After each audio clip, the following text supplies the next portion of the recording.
Ramalan akhir zaman 4 kebo bule mata kucing, dan wasiat terakhir Syekh Siti Jenar.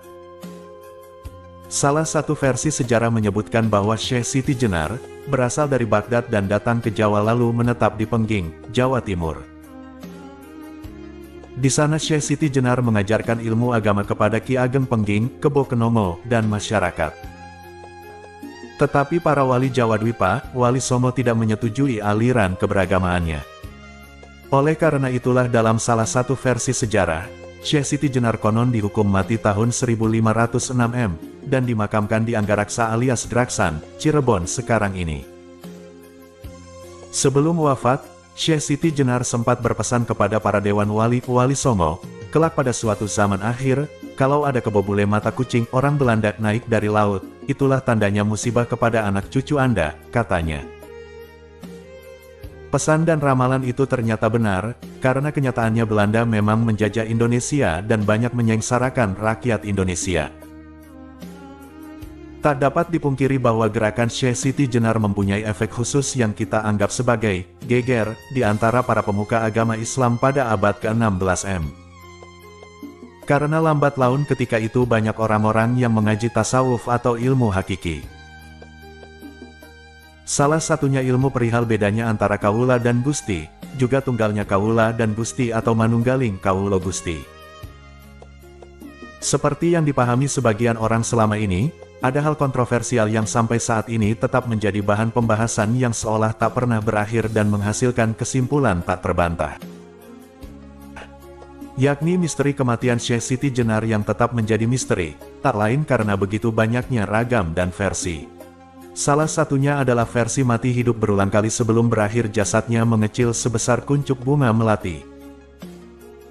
Atas tuduhan Syekh Maulana Maghribi, bahwa Syekh Siti Jenar mengaku dirinya Allah, dan oleh Sunan Kalijaga ditanyakan apakah benar tuduhan tersebut, beliau mengakuinya benar adanya, maka Dewan Wali dalam sidangnya sepakat untuk menjatuhkan hukuman mati bagi si tertuduh, dan Syekh Siti Jenar menerima putusan tersebut agar segera dilaksanakan, dan yang harus melaksanakan keputusan tersebut yaitu Sunan Kudus dengan keris Ki Kantanaga yang diberikan oleh Sunan Gunung Jati. Sebelum eksekusi berlangsung, terjadilah kejadian yang sangat mencengangkan masyarakat karena memang disaksikan secara terbuka di halaman Masjid Agung Cirebon, dan dialog tersebut diantaranya sebagai berikut. Saat keris Ki Kantanaga menempel ke jasad Syekh Siti Jenar, terdengar suara yang sangat keras seperti beradunya kedua besi yang sangat besar, lalu para wali saling tersenyum, sambil berkata, "Masa ada Allah seperti besi?" Syekh Siti Jenar menjawab, "Coba, tusuklah sekali lagi." Ketika tusukan kedua, Syekh Siti Jenar menghilang tidak ada wujud jasadnya. Para wali berkata kembali, "Masa matinya Allah seperti setan?" Secepat kilat Syekh Siti Jenar menampakkan diri lagi, sambil berkata, "Coba tusuk sekali lagi." Ketika tusukan ketiga, Syekh Siti Jenar membujur tergolek di lantai masjid. Dari lukanya keluar darah merah, dan para wali berkata kembali, "Masa matinya Allah seperti kambing?" Syekh Siti Jenar bangun, hidup kembali tanpa luka dan berkata, "Coba tusuk sekali lagi." Kemudian pada tusukan keempat, Syekh Siti Jenar rebah, mati dan dari lukanya mengalir darah putih. Seketika itu para wali berkata kembali, "Masa matinya Allah seperti cacing?" Karena berkali-kali tusukan selalu mati, hidup, maka Syekh Siti Jenar berkata, "Lalu harus bagaimana mati saya menurut keinginan Anda?" Dan dijawab oleh seluruh wali, "Biasa. Seperti orang tidur badannya lemas, begitulah mati bagi seorang insanul kamil." Sesudah itu ditusuklah jasadnya dan wafatlah Syekh Siti Jenar seperti umumnya manusia. Jasadnya mengecil sebesar kuncup bunga melati dan baunya semerbak mewangi bau harumnya melati. Begitulah konon Syekh Siti Jenar, wafat wajar dan tidak bunuh diri.